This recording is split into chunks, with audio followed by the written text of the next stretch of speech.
네, 세상은 흔히 우리는 험한 세상, 악한 세상이라고 말을 합니다. 우리가 그런 세상을 살아가는 그리스도인으로서 어떤 존재인지 또한 무엇을 해야 하며 또 어떻게 살아가야 되는지 그것에 대해서 말씀하고 있는 것이 바로 우리가 보고 있는 요한일서라는 거죠.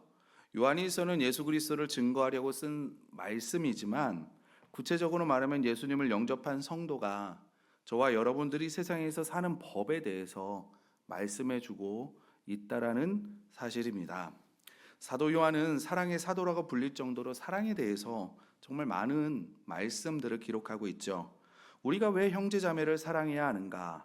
이유는 우리가 하나님을 같은 아버지로 모시고 있기 때문이다 라고 성경이 우리에게 말씀하고 있습니다. 자녀를 가지신 부모님 우리 아시겠지만, 부모 되시는 분들은 아시겠지만, 자녀들이 마음 아파하거나 자녀들이 정말 슬퍼할 때 우리 보통의 부모님들도 마음에 아프고 슬픔을 가지잖아요. 그렇죠? 그리고 자녀들이 기뻐하면, 자녀들이 잘 되면 부모님의 마음은 훨씬 더 기쁘고 잘 되는 것이 우리가 보통 부모님들의 마음인 걸로 알고 있습니다. 그런데 그래서 우리가 같은 하나님의 자녀된 이런 위치에서 우리가 알아야 될 것은 무엇이냐면, 어떤 사람의 마음을 우리가 상하게 한다거나 하면 하나님의 마음도 아프시고, 우리가 어떤 사람의 필요를 채워주고 사랑을 보여서 그 사람이 기뻐하고 행복하다면 하나님도 기뻐하시기 때문에요. 우리는 형제자매를 미워하지 못하고 사랑해야 되는 거예요. 그래서 이것을 5장 1절은 이렇게 말씀하고 있습니다. 우리 다 같이 한번 읽어보도록 하겠습니다. 1절 말씀입니다. 시작. 예수께서 그리스도이심을 믿는 자마다 하나님께로부터 난 자니 또한 낳으신 이를 사랑하는 자마다 그에게서 난 자를 사랑하느니라. 아멘. 요즘 맞잖아요. 사랑해야지요. 여기에는 이의가 없으실 겁니다. 다 동의하실 거예요. 우리 삶도 그러잖아요. 사랑해서 만나고, 사랑해서 결혼하고, 사랑해서 가족을 이루고. 그렇죠. 우리에게 사랑이라는 단어는 이것만큼 친숙한 단어는 없을 거고, 우리가 많이 사용하는 단어 중에 이 사랑이라는 것이, 이 사랑이라는 단어가 들어갈 겁니다. 그런데 여러분들은 사랑을 무엇이라고 정의 내리고 있으십니까? 여러분이 말씀하시는 사랑은 무엇이고, 여러분들이 자녀들에게, 여러분들이 부부 가운데 아니면 부모 자식 가운데 쓰는 사랑이라는 것이 무엇입니까? 오늘 사도 요한은 그것에 대해서 두 가지에 대해서 말씀하고 있어요. 우리 2절 말씀을 한번 다 같이 읽어보도록 하겠습니다. 2절 말씀입니다. 시작.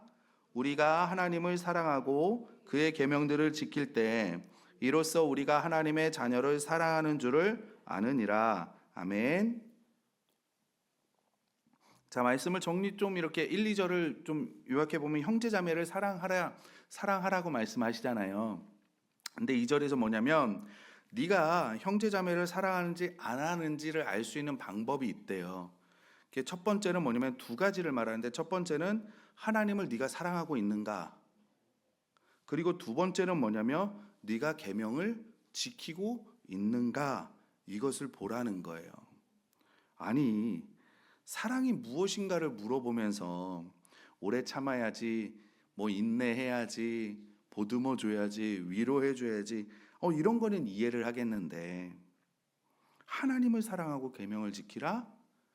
이게 왜 사랑과 어떤 연관이 있을까? 우리는 생각하기 쉽지만요, 가만히 묵상해 보면 아, 그렇구나라고 우리가 인정할 수밖에 없는 겁니다. 여러분, 사랑이 무엇입니까?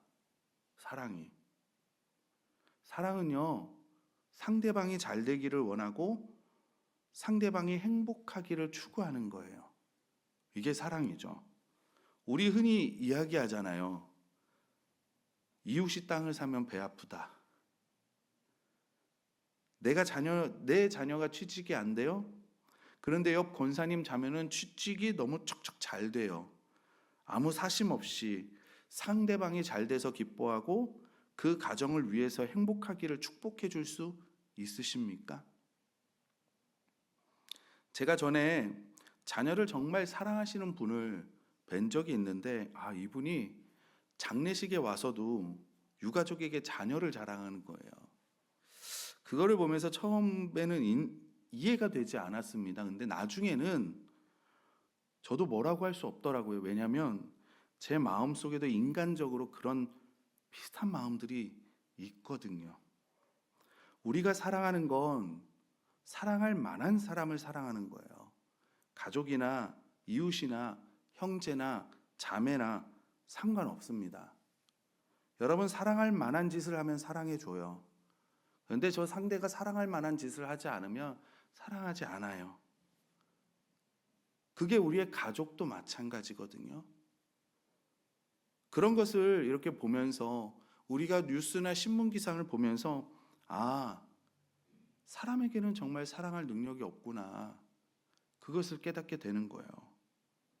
본능적으로 사랑, 이기적인 사랑은 가능하겠지만 하나님이 말씀하시는 정말 상대방의 필요를 채워주고 정말 이 상대방을 세워주고 이 상대방을 성공시켜주고 상대방을 행복하게 해주는 이런 참된 사랑은 인간으로서는 불가능하구나. 그러면서 우리가 그런 사랑을 할 수 있을 때는 언제냐면 우리 하나님을 사랑할 때밖에 없다는 것을 깨닫게 됩니다. 그래서 우리가 이웃을 사랑할 수 있는 것은요, 우리가 하나님을 사랑할 때 하나님의 사랑이 우리의 심령, 마음을 움직이시고 우리의 마음을 채워주시고 이것이 흘러서 그때 비로소 우리는 이웃을 하나님의 사랑으로 참된 사랑을 할 수 있는 거예요. 어떤 부부금실이 좋은 목사님, 사모님이 계셨어요. 한 목사님이 이 목사님을 물었습니다. 아니 목사님은 어떻게 그렇게 사모님을 사랑하십니까? 저도 그 비결을 배우고 싶습니다. 그러니까 목사님이 그러시더래요. 나는 매일 아침 하나님 앞에 내 부인을, 내 아내를 사랑할 수 있는 마음을 달라고 기도해. 그러지 않으면 나는 사랑할 수 없어서 라고 대답하셨대요. 여러분, 오늘 본문이 그것을 말씀하고 있는 겁니다. 우리가 이웃을 사랑할 수 있는 유일한 길은요, 우리가 하나님을 사랑하는 거예요. 하나님의 사랑이 우리의 마음을 만지시고 우리의 마음을 채우시고 그 채우다 못해 흘러 넘쳐갈 때 우리가 이웃을 사랑할 수 있는 것입니다. 그래서 만일 내가 이웃을 사랑한다고 말을 하지만 하나님에 대한 사랑이 없다면요, 이건 어쩌면 내가 본능적인 이기적인 사랑일 수가 있어요. 내가 의식하지는 못하지만 나의 욕구와 나의 필요를 채우기 위한 내 중심적인 사랑일 수도 있다는 거예요. 그렇기 때문에 우리가 그 사람에게 엄청난 사랑을 쏟았지만 결과는 뭐예요?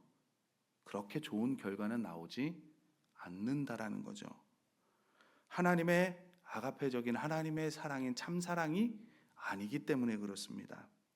그래서 내가 정말 이웃을 사랑하느냐 사랑하지 않느냐 하는 것은요, 내가 하나님을 사랑하느냐 사랑하지 않느냐 하시는 것을 보면 되는 거예요. 사랑하는 우리 성도님들, 하나님을 뜨겁게 사랑하셔서 하나님의 사랑이 여러분들의 심령을 채워주시고 주위에 풍성하게 흘러넘치시는 이런 날마다 이런 은혜와 축복이 넘쳐나는 여러분들이 되시기를 주님의 이름으로 소원합니다. 그리고 무엇이 사랑인가? 내가 형제자매를 사랑하고 있는가 사랑하고 있지 않는가 진단할 수 있는 두 번째 기준은 뭐냐면 하나님의 계명을 지키고 있느냐라고 성경은 물어봅니다. 우리 2절 말씀 한번 다 같이 읽어보겠습니다. 2절 말씀입니다. 시작. 우리가 하나님을 사랑하고 그의 계명들을 지킬 때 하나님의 자녀를 사랑하는 줄을 아느니라. 아멘. 사랑을 이야기하면서 왜 하나님의 계명의 말씀이 나올까 궁금하시죠? 예를 들면 이런 예를 들어서 죄송하지만 옛날에 그런 뉴스를 본 적이 있어요. 결혼 전에 한 1년 살아보는 게 유행처럼 한번 되었던 적이 있거든요. 그런데 전 놀란 게 뭐냐면 그 당시에, 오래전 얘기예요. 그 당시에 교회 안에 그런 생각을 가지고 계시는 분들이 의외로 계시다라는 사실이에요. 우리가 가정에서 이제 순결에 대해서 가르치지 않죠. 자녀들에게 순결하라고 말씀하십니까? 이제 다 커서 얘기 안 하시죠? 크다고. 요즘 결혼 전에 아기를 낳으면 혼수라고 얘기하잖아요. 그런 이야기도 심심치 않게 나오죠. 순결이라고 하면 이제 하라고 얘기를 하면 고리타분한 사람, 그렇죠? 예전 사람, 시대에 뒤처진 사람, 이렇게 사람들이 얘기를 해요. 요즘 세상의 젊은이들은 다 그렇게 말합니다. 다 아니에요. 우리가 왜 육체적인 순결을 지켜야 되는 줄 아십니까? 그것이 우리의 정신적으로 영적으로 연결이 되어져 있기 때문에 그래요. 육체적인 순결을 지키지 않으면요, 정신적인 혼란이 오고 가치관이 흔들리고 판단력이 흐려지기 때문에 그렇습니다. 우리가 육체적인 순결을 지켜서 정신적으로 우리가 순결할 수 있고요, 영적으로도 우리가 우리를 다듬어 갈 수 있는 거예요. 솔로몬을 보십시오. 하나님이 유례 없이, 이전에도 이후에도 유례 없이 지혜를 주셨고요, 부귀와 영화를 주셨습니다. 누가 솔로몬과 비교하겠습니까? 그런데 어떻습니까? 많은 여성들을 부인으로 맞아들이잖아요. 그리고 그 여인들이 가지고 온 우상들이 이스라엘을 더럽히기 시작하고 혼란스럽게 만들기 시작을 합니다. 솔로몬이 육체적인 순결을 지키지 않으면서 이 정신적으로 맑은 판단, 맑은 생각, 그 지혜 어떻게 됩니까? 우리가 육체적인 순결을 지키지 않으면서 어떻게 영적인 순결도 지킬 수 있겠습니까? 영적으로도 혼미해지는 거죠. 그래서 하나님의 뜻이 무엇인지도 분간도 안 되고 하나님의 역사가 있어도 눈에 안 들어오는 거예요. 그리고 말년에 솔로몬이 어떻게 됩니까? 남녀의 관계는 하나님 앞에서 내가 죽을 때까지 절대 헤어지지 않겠다고 약속하고 맹세한 부부끼리만 허용되는 축복인 거예요. 이런 축복을 배우자가 아닌 사람과 나눈다? 아니면 하나님 앞에 서약을 하기 전에 이런 관계를 갖는 것, 이것을 성경은 사랑이라고 말하지 않습니다. 간음이라고 하지. 하나님께서 금하신 거예요. 왜 그렇습니까?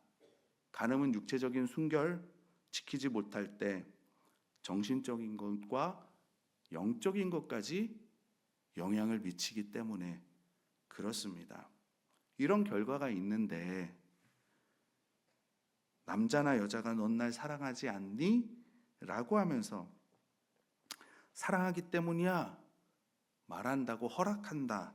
그게 정말 사랑이겠습니까? 사랑은 상대방이 잘 되기를 원하고 행복하기를 원하는 겁니다. 여자나 남자가 순결을 요구하면 말하죠. 세상 사람들은 날 사랑하지 않니? 그 말하는 것 자체가 이상한 거 아니겠습니까? 상대가 그렇다면 지켜줘야죠. 사랑한다면. 그렇죠? 그럼 이 사람이 원하는 사랑은 어떤 사랑이겠습니까? 그래서 하나님의 계명을 지키는 것이 형제 자매를 사랑한다라는 거예요. 물론 제가 말씀드린 건 한 예에 불과합니다. 분명한 것은 하나님께서 우리에게 주신 계명은요, 저와 여러분들을 위해서 주신 거예요. 하나님은 저와 여러분들을 만드시고 창조하셨기 때문에 내가 어떻게 하면 행복하고 내가 어떠면 불행한지, 내가 어떻게 하면 건강한 삶을 살 수 있는지, 내가 어떻게 하면 건강하지 못한 삶을 사는지, 어떻게 하면 내가 행복한 삶을 살고 어떻게 하면 불행한 삶을 사는지 하나님은 다 아십니다. 그래서 하나님께서 내가 정말 행복하고 건강하고 그런 삶을 살기를 위해서는 이렇게 살아야 돼.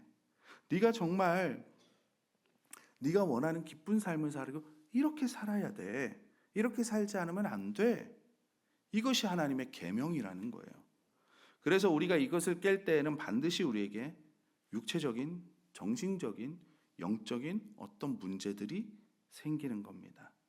그래서 우리가 정말 이런 파멸을 가져오는 것을 알기 때문에 우리가 이웃을 정말 사랑하면요, 하나님의 계명에 순종하게 되어 있다고 성경이 말씀하는 거예요. 아무리 배우자라 할지라도 하나님의 뜻에 어긋나고자 하는 것을 할 때에는요, 단호히 거부해야 되는데 지혜롭게 거부하셔야 됩니다. 아무리 부모라 할지라도 하나님의 계명에 어긋나는 것을 요구할 때에는요, 우리가 그것을 좀 지혜롭게 거절할 줄도 알아야 돼요. 그게 효예요. 아무리 자녀라고 할지라도요, 이것이 하나님의 계명에 어긋날 때는요, 마음이 아프지만 안 돼라고 우리가 금을 그을 수도 있어야 되는 겁니다. 하나님의 계명을 지키는 것이 형제 자매를 사랑하는 것이기 때문에 그래요. 그래서 고린도전서 13장에서 사랑에 관해 이야기를 할 때 사랑은 불의를 기뻐하지 아니하며 진리와 함께 기뻐한다라고 성경이 우리에게 말씀해 줘요. 여러분과 아무리 가까운 사람이라도 이렇게 하면 일이 될 테니까, 좋을 테니까 불의한 일을 하고자 한다면 우리가 그것을 지혜롭게 거부하시고 하나님의 계명을 지켜서 참된 사랑을 보이시는 여러분들이 되시기를 주님의 이름으로 소원합니다. 이제 우리가 사랑이 무엇인지를 알았다면 그럼 우리가 어떻게 사랑할 것인가, 이게 숙제가 되는 거예요. 나에게는 사랑할 능력이 없는데 어떻게 하나님을 사랑하고 어떻게 계명을 지켜야 합니까? 이 질문에 요한은 뭐라고 말씀하냐면 믿음으로 사랑한다라고 답을 해요. 그리고 사랑하는 것도 믿음으로 사랑하는 것이고 계명을 지키는 것도 믿음으로 하는 것이다 라고 성경이 말씀하죠. 우리 3절 말씀 다 같이 한번 읽어보도록 하겠습니다. 시작. 하나님을 사랑하는 것은 이것이니 우리가 그의 계명들을 지키는 것이라. 그의 계명들은 무거운 것이 아니로다. 아멘. 하나님을 사랑하는 것은 그분의 계명을 지키는 것이래요. 근데 그분의 계명은 무거운 짐이 아니라는 거죠. 사랑하는 성도 여러분, 이 말씀을 들으면서 어떤 생각이 드십니까?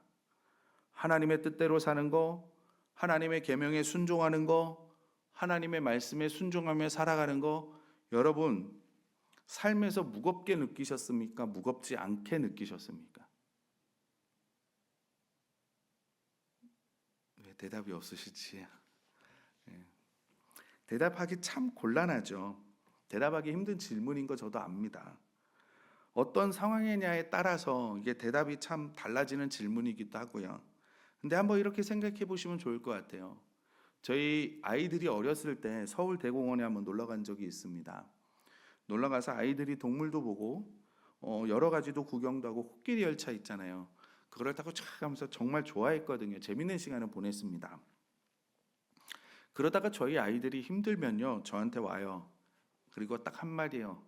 안아줘, 업어줘. 그러거든요.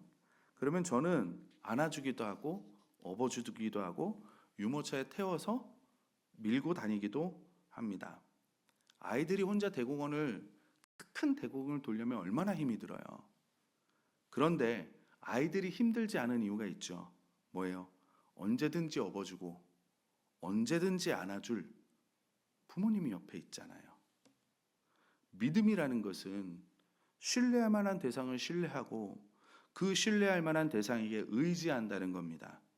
그러기에 믿음이라고 우리가 믿음을 드릴 수 있는, 그러니까 믿을 수 있는 분은 하나님 한 분밖에 없는 거예요. 믿음이라는 것은 하나님께 업히고 예수님께 업히는 거예요. 우리가 만약 우리 힘으로 살아간다고 하면요, 힘은 힘대로 들고 불가능은 불가능합니다. 그런데 우리가 예수님께 업혀서 사랑하는 거예요. 우리가 하나님의 계명을 지킨다고 하면요, 우리는 도저히 지킬 수 없죠. 그러나 우리가 하나님께 업혀서 예수님께 안겨서 계명을 지키는 거예요. 그래서 힘들지 않다는 거죠. 그렇기 때문에 4절 5절은 이렇게 말씀합니다. 무릇 하나님께로부터 난 자마다 세상을 이기느니라. 세상을 이기는 승리는 이것이니 우리의 믿음이니라. 예수께서 하나님의 아들이심을 믿는 자가 아니면 세상을 이기는 자가 누구냐? 여러분, 세상을 이기는 사람이 누굽니까? 예수께서 하나님의 아들이심을 믿는 사람들이라는 거예요. 우리의 사랑의 비결은요, 하나님의 계명을 지키는 비결은요, 나의 욕정, 안목의 정욕, 세상과 우리가 싸워서 이기는 비결 어디에 있습니까? 믿음에 있는 거예요. 내 힘에 있지 아니하고 하나님과 우리 인생의 주인 되시는 예수님을 신뢰하고 의지하는 거, 그분에게 업히고 그분에게 안기는 거, 거기에 있는 것입니다. 그러면 힘들지 않대요. 우리가 믿는 예수님은 하나님의 아들이십니다. 우리가 믿는 하나님은 전지전능하신 하나님이십니다. 골로새서에 보면 그는 보이지 아니하는 하나님의 형상이요 모든 피조물보다 먼저 나신 이시니 만물이 그에게서 창조돼 하늘과 땅에서 보이는 것들과 보이지 않는 것들과 혹은 왕권들이나 주권들이나 통치자들이나 권세들이나 만물이 다 그로 말미암고 그를 위하여 창조되었고 또한 그가 만물보다 먼저 계시고 만물이 그 안에 함께 섰느니라 라고 말씀하고 계십니다. 이분이 바로 저와 여러분의 주인인 줄 믿습니다. 이분이 우리가 의지하고 믿는 예수님이십니다. 하나님의 아들이신 전능하신 하나님이신 창조주이신 하나님, 이분을 통해서만 만물이 만들어졌고요, 이분을 위하여 만물이 만들어졌고요, 지금도 이 만물을 주관하시는 분 예수 그리스도이심을 믿습니다. 그래서 우리가 의지할 수 있는 거예요. 그렇기 때문에 우리가 믿을 수 있는 겁니다. 예수님께서도 마태복음에 보면 나는 하늘과 땅의 모든 권세를 받았다 말씀하시죠. 지금 현재 하늘과 땅의 모든 권세를, 이후로도 모든 권세를 가지신 분이 바로 예수 그리스도이십니다. 예수님이 바로 이러한 하나님의 아들이라는 것을 믿는 사람들, 이런 사람들이 세상에서 승리한다라는 거죠. 여러분, 요셉은 믿음이 있었습니다. 하나님을 향한 믿음이 있었기 때문에 형들이 자기를 노예로 팔고 모함을 받다 감옥에 갔어도 이겨내고 끝내는 승리하였습니다. 다윗 역시 골리앗 앞에 섰을 때 다른 이스라엘 군대와 사울 왕은 벌벌 떨었지만 믿음으로 승리하였습니다. 우리는 장사를 하거나 사업을 하거나 몫이 중요하다고 말을 해요. 그렇죠. 교회에도 몫이 중요하다고 이야기를 합니다. 그런데 정말 몫이 중요합니까? 그래야 장사가 잘 되고, 그래야 사업이 잘 되고, 손님이 많이 오고, 그렇습니까? 이삭은요, 블레셋 사람들이 쫓아내고 쫓아와서는 우물마다 빼앗기는 곤란함을 계속 당합니다. 우겨쌈을 당했습니다. 그럼에도 하나님을 믿었습니다. 어디 가서 우물을 파든지 물이 나오리라. 이삭은 몫이 중요하다고 믿지 않았습니다. 내가 사막 어디를 가서 어디를 파도 물이 나오고, 돌산에 가서 그 땅을 파도 물이 나오고, 물이 나올 목이 아니지만 하나님께서 함께 하시다면 어디를 파든 물이 나온다는 믿음이 이삭에게는 있었습니다. 중요한 것은 하나님께서 함께 하시면 능치 못할 일이 없다고 믿는 믿음입니다. 결국 그 믿음대로 쫓아냈던 블레셋 왕 아비멜렉이 이삭에게 와서 평화 조약을 맺자고 말을 합니다. 믿음이 승리한 거예요. 우리는 이런 믿음을 이야기를 하면 마음이 무거워져요. 왜냐하면 나는 못할 것 같다라고 생각하기 때문에 그렇습니다. 나는 요셉과 같은 믿음도 없고, 나는 다윗과 같은 믿음도 없고, 나는 이삭과 같은 믿음도 없습니다. 나는 모세와 같은 믿음도 없습니다라고 우리는 생각을 해요. 그런데 명심해야 될 것은 뭐냐면, 하나님은 저와 여러분들이 할 수 없는 것을 시키지 않으세요. 하나님은 저와 여러분들이 할 수 있는 것을 시키십니다. 하나님께서 우리에게 명령을 하시든지 계명을 주시든지 할 때는요, 우리가 할 수 없는 걸 안 시키세요. 여러분, 물을 달라고 할 때, 이스라엘 백성들이 물을 달라고 할 때 하나님이 모세에게 무엇을 시키십니까? 지팡이를 가지고 반석을 치라고 하시죠. 물을 만들어내라고 하시지 않습니다. 반석을 치라고 하세요. 할 수 있는 행동입니까? 하지 못하는 행동입니까? 불가능한 일 아니잖아요. 그냥 하면 됩니다. 먹을 것이 없어서 먹을 것을 달라고 하는 이스라엘 백성들, 하나님은 뭐라고 말씀하십니까? 아침에 일찍이 일어나서 장막 밖을 나가보면, 집 텐트 밖을 나가보면 땅에 하얗게 눈꽃 같은 게 떨어져 있을 거야. 그것을 가져다가 떡을 만들고 빵을 만들고 과자를 만들어서 먹어라 라고 얘기하잖아요. 그럼 나가보면 만나가 떨어져 있어요. 주워서 만들어 먹으면 됩니다. 풍랑이 있는 바다를 보면서 베드로가 주님이시거든 나를 오라 하십시오 라고 말하잖아요. 예수님이 뭐라 그래요? 오라 말씀하시죠. 그러자 베드로가 무리를 걸어 주님께 나아갔습니다. 배에서 바다로 내 발을 내딛는 게 불가능한 일은 아니잖아요. 그렇죠? 다윗 역시 골리앗 앞에 서라 했을 때 서는 거는 불가능한 일은 아니에요. 이삭에게 말씀해 땅을 팔아. 이삭이 할 수 없는 일은 아니라는 거죠. 하나님은 저와 여러분들이 할 수 있는 것들을 하라고 명령하십니다. 그래서 하나님께서 우리에게 과업을 주시든지 명령하시든지 계명을 주실 때에는 우리가 지킬 수 있는 길이 있기 때문에 그렇다는 것을 우리가 기억했으면 좋겠어요. 그런데 제가 이렇게 보면 저도 마찬가지지만 용서 못하고 사랑 못하는 거 못해서가 아니라 하고 싶지 않은 마음이 더 큰 것 같아요. 전에 제가 말씀드린 것 같은데 정말 전화하기도 싫은 분이 있었거든요. 이야기도 하기 싫고, 그러니까 어떤 문제 때문에. 그런데 어느 날 하나님께서 기도하는데 그 마음을 주시는 거예요. 오늘 전화하라는 거예요. 정말 전화하기 싫었는데 말씀하시니까 했어요. 했는데 그 상대방이 전화를 딱 받는데 제 마음에 있던 응어리 같은 것들이 싹 녹아지더라고요. 그리고 지금은 잘 지내고 있거든요. 그리고 말씀을 준비하면서 그때를 생각해 보면요, 용서하기 싫었습니다. 만나기도 싫은 거예요. 그리고 저를 포장하죠. 하나님, 용서하는 게 너무 힘들어요. 하나님, 사랑하는 게 너무너무 힘들어요. 이거는 인간이 할 수 없는 행위예요. 이렇게 저를 위안하고 있는 거예요. 근데 아니요, 좀 더 깊이 들어가 보면 용서하고 싶지 않고 사랑하고 싶지 않은 마음이 제 밑바탕에 깔려 있더라고요.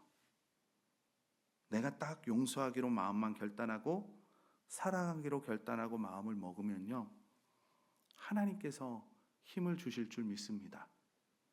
하나님께서는 절대로 우리가 못할 것을 명령하시는 분이 아니세요.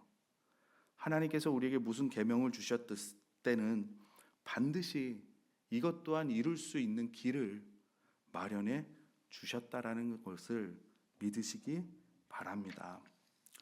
우리가 하나님께서 우리에게 사랑하라고 하시고 계명을 주신 거 나를 위해서요, 나를 위해서.